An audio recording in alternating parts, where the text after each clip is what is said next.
If you are a moral relativist, then I suggest you watch these videos. With any theory, we must test it to see if it corresponds to the way reality works. If you are a moral relativist, then you must agree that you cannot condemn racism, genocide, etc.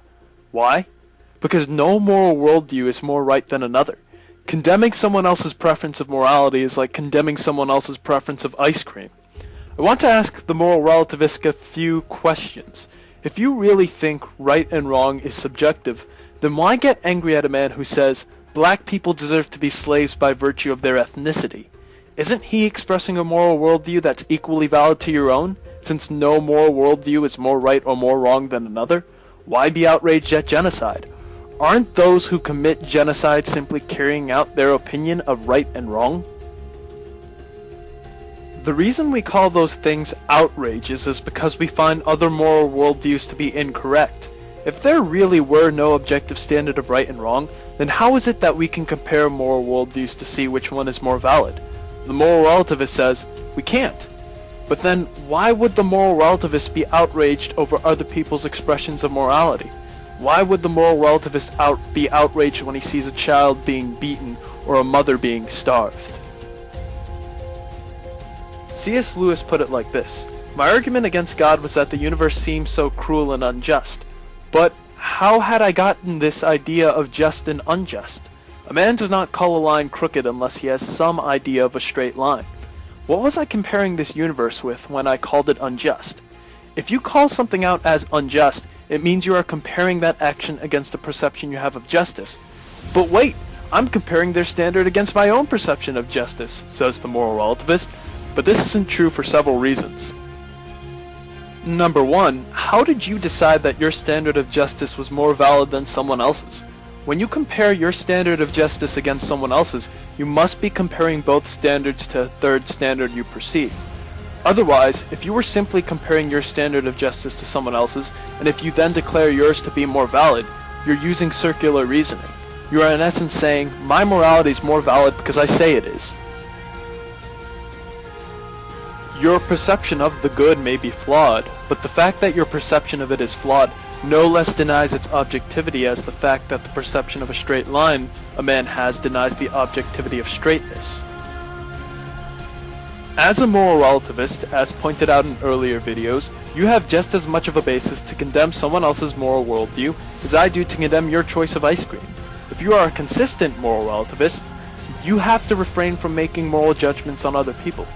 They simply have a different idea of right and wrong, no more or less valid than your own. You feeling outraged at their preference of morality would be like me being outraged at your preference of ice cream, since both are subjective, and in both cases, no one view is more correct or incorrect than another. I simply want to ask this: is this really the world we live in?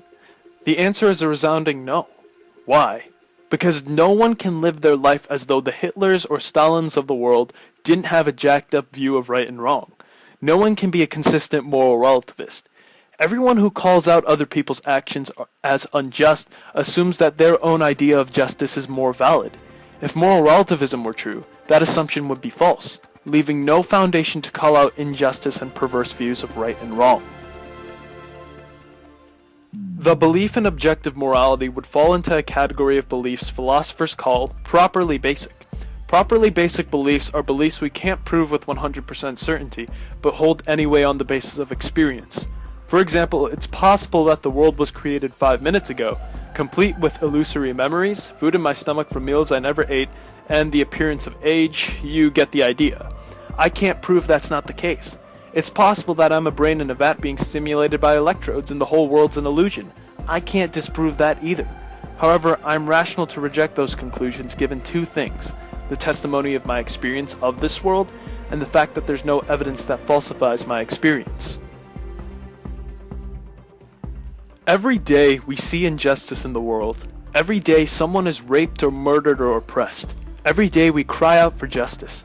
Every day we assume that those who say racism is right are wrong, for in calling racism unjust and wrong, we assume our view of racial harmony to be just and therefore right. So my argument for objective morality simply boils down to this: it is intuitive that there is a right and a wrong. Our experience of the world, of justice and injustice, suggests a standard of justice. Our intuitive sense that some people have a jacked up view of morality, and also that some people are more righteous than ourselves, suggests that there is a standard of righteousness that transcends our own. Otherwise, why call out injustice?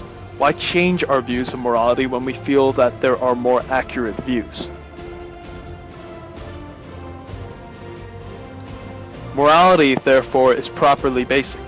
It is intuitive that there exists a standard of right and wrong by which we are measured and by which we measure others. And there is no reason to believe that our sense that such a standard exists is false. When you see a man abusing his son, will you walk away, shrug, and say, all morality is relative and therefore a matter of preference? Or will you let justice roll down like waters and righteousness like an ever-flowing stream? Thank you for watching. God bless.